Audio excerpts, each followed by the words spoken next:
ચડીને પોકારે છે કે લીલો દુષ્કાળ જાહેર કરો। સરકારની જે નીતિ રીતિ રહી છે એ ઉદ્યોગકારો માલામાલ, કુદરતી આપત્તિમાં જ્યારે સરકારે આપવાની વાત આવે ત્યારે સરકાર આંખ બંધ કરી જાય છે। ચાલુ વર્ષે જે રીતે વરસાદ થયો છે એ રીતે ગુજરાતમાં 6 જિલ્લાઓ 68 તાલુકાઓ છાપરે ચડીને પોકારે છે કે લીલો દુષ્કાળ જાહેર કરો, લીલો દુષ્કાળ જાહેર કરો। પણ સરકારની જે નીતિ રીતિ રહી છે એ ઉદ્યોગકારો માલામાલ, ઉદ્યોગકારોને ઘેટેડા અને ખેડૂતોને વિકટ પરિસ્થિતિમાં પણ સરકાર આંખ આવું એટલા માટે કહું છું કે કહેવાતી ડબલ એન્જિનની સરકારે છેલ્લા 10 વર્ષની અંદર ઉદ્યોગકારોના 14,56,000 કરોડ રૂપિયા માફ કર્યા, 24,95,000 કરોડ રૂપિયા રાઇટ ઓફ કર્યા। 10 વર્ષની અંદર 32% કોર્પોરેટ ટેક્સ હતો તે ઘટાડી અને 22% 10% કોર્પોરેટ ટેક્સ ઘટાડ્યું। એના કારણે દર વર્ષે 4 લાખ કરોડ રૂપિયા ઉદ્યોગકારોને પરોક્ષ રીતે મળ્યું।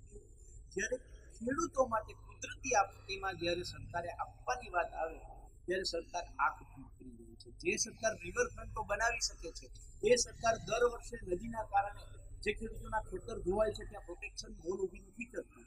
જે સરકાર શહેરોમાં 15 કિલોમીટરના ફ્લાયઓવર કરે છે તે સરકાર ઘેડના દર વર્ષે ઓછામાં ઓછા 100 ગામો સંપર્ક વિહોણા થાય છે ત્યાં 1/2 કિલોમીટરનો પુલ પણ બનાવતી નથી। ત્યારે આજે ગુજરાત કિસાન કોંગ્રેસ દ્વારા મુખ્યમંત્રી, કૃષિ મંત્રીને પત્ર લખીને માંગ કરવામાં આવી છે કે ગુજરાતમાં લીલો દુષ્કાળ જાહેર કરવામાં આવે, ખેડૂતોને ચાલુ વર્ષનું પાક ધિરાણ છે એ માફ કરવામાં આવે, જમીન ધોવાણનું અલગથી વળતર આપવામાં આવે, પશુ સહાય આપવામાં આવે અને ગુજરાતમાં જે રીતે વિકટ પરિસ્થિતિ ઊભી થઈ છે અને છેલ્લા 10 વર્ષની અંદર ઓછામાં ઓછા 50 થી 60 લાખ કરોડ રૂપિયા ઉદ્યોગકારોને ડબલ એન્જિન સરકારે માફ કર્યા છે ત્યારે ગુજરાતના ખેડૂતો માત્ર 10,000 કરોડનું પેકેજ માંગે છે।